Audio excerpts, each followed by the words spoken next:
আজ আমি আপনাদের সঙ্গে পটলের একটা নতুন রেসিপি শেয়ার করতে চলেছি। তো ভিডিওটা ফুল দেখবেন, কোনোখানে স্কিপ করবেন না। দুধ দিয়ে এই পটলের রেসিপিটা করা হচ্ছে। তো কিভাবে বানাচ্ছি দেখতে থাকুন ফুল ভিডিও। পটল কিছু নিয়ে নেওয়া হয়েছে। আগের কিছু পটল ছিল, শুকিয়ে যাচ্ছিল, ওগুলো কি ফেলে দেবো, ওগুলো নিয়েছি। আর কিছু বাবা বাজার করে এনেছে, টাটকা পটলও নিয়ে নিয়েছি, অ্যাড করে নিয়েছি। সবগুলো পটলের হালকা হালকা ছাল ছাড়িয়ে একটু ঘষে নিয়ে কেটে নিতে হবে। আর দুপাশটা একটু করে ছিঁড়ে নিতে হবে, যেভাবে আপনারা দেখতে পাচ্ছেন ভিডিওতে। পটলগুলো ধুয়ে নিতে হবে ভালো করে। এরপর এই পটলগুলোর মধ্যে হলুদ নুন মাখিয়ে নিতে হবে। হলুদ নুন সম্পূর্ণ পটলগুলোতে ভালোভাবে মাখিয়ে নেওয়া হচ্ছে।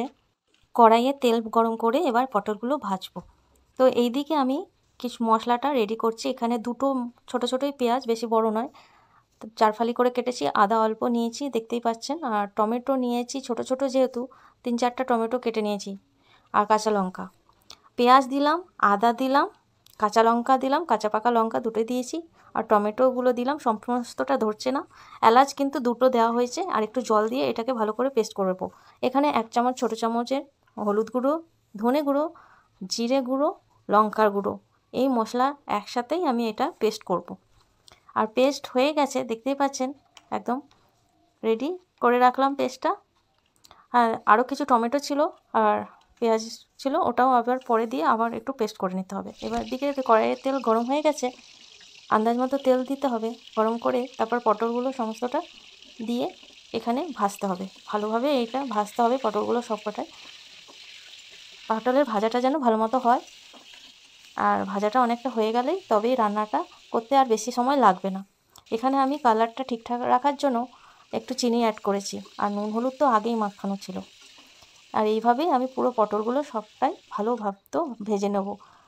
সমস্ত পটলগুলো যেন ভালোভাবে চারপাশটা ভাজা হয়ে যায়, এটা যেন দেখতে হবে। ভাজার সময় কখনো গ্যাস বাড়াবেন, কখনো কমাবেন, আন্দাজ বুঝে। দেখতেই পাচ্ছেন আমার ভাজা অনেকটা হয়েই গেছে। আর এরপর আমি এই ভাজা পটলগুলো আমি উঠিয়ে নেব, উঠিয়ে পাত্রে রাখবো। আর এবার ওই তেলের মধ্যেই আমি জিরে, গোটা গরম মশলা একটু থেতো করে নিয়েছি, তেজপাতা, শুকনো লঙ্কা, এগুলো ফোড়ন দেব। পটল সব উঠানো হয়ে গেছে, তেল আন্দাজ মতো ওই তেলেই আমি বাকি যে পেস্ট করে রাখা মশলাটা দিয়ে আমি কষিয়ে নিলাম। আর এটা ভালো করে কষিয়ে নিতে হবে। ভালো করে কষানো না হলে রান্নার টেস্ট হবে না। যখন তেল বেরিয়ে আসবে নুনটা দিলাম আন্দাজ মতো। আর নাড়তে হবে যাতে ভালোভাবে কষে আর কোনোখানে যেন লেগে পুড়ে না যায়। আর এর মধ্যে আমি হালকা চিনি দিয়ে দিলাম। চিনিটা আন্দাজ মতো দিতে হবে, বেশি যেন দেওয়া না হয়। আর কেউ কেউ আবার মিষ্টি বেশি পছন্দ করে, তো তারা তাদের মতো করে দিতে পারেন। এখানে আমি একটু জিরে গুঁড়ো, একটু ধনে গুঁড়ো দিলাম, একদম সামান্য পরিমাণে। আর হলুদ লঙ্কা গুঁড়ো যা আছে আগে দেওয়াই আছে, আমি এক্সট্রা আর কিছু দিইনি। এখানে ভাজা পটলগুলো দিয়ে দিলাম, যেহেতু মশলাটা কষে গেছে। এখানে ভাজা পটলগুলো দেওয়ার পর আমি ভালো করে আরও একটু কষিয়ে নিলাম। এখানে কিন্তু খুব সুন্দর একটা স্মেল, গন্ধ আপনারা পাবেন, রান্নার সময় বুঝতে পারবেন। আর এখানে আমি বেশ খানিকটা দুধ দিয়ে দিলাম। দুধ দিয়ে সমস্ত মশলার সঙ্গে একটু নাড়াঘাটা করলাম। দেখতেই পাচ্ছেন লুকটাই চেঞ্জ হয়ে গেছে। আর আপনারা এইভাবে অবশ্যই করবেন। এদিকে আমি একটা বাটিতে 1 চামচ ময়দা দিয়ে জলের সঙ্গে গুলে নিচ্ছি, আমি এইটা ওইটার পটলের উপর দেওয়ার জন্য। কিন্তু এটা আপনারা না দিলেও কোনো অসুবিধা হবে না। আর দেওয়ার পর একটা আলাদা টেস্ট হয়ে যায়। আর এটা না দিলে দুধের সঙ্গে মশলা কষিয়ে যেটা হয় সেটারও একটা আলাদা টেস্ট থাকে। তো আপনারা চাইলে সব রকমভাবেই করে খেতে পারেন। এখন তো একই সবজি, পটল, ভেন্ডি এসবেরই বাজার বেশি থাকে। তারপর দেখতে পাচ্ছেন ঘনত্বটা অনেকটাই হয়ে এসছে। আর এখানে আমি ধনেপাতা আর শাহি গরম মশলা গুঁড়ো দিলাম। এরপরেই আমি নামিয়ে দেবো। আর এখানে আপনারা ইচ্ছা হলে ঘি অ্যাড করতে পারেন, আমি অ্যাড করিনি, গরম ভালোই। এছাড়া ঘি ছাড়াও কিন্তু এমনিও ভালোই লাগবে। আর এটা গরম ভাতের সঙ্গে একদম জমে যাবে। আশা করি আপনাদেরও এই রেসিপিটা ভালো লেগেছে।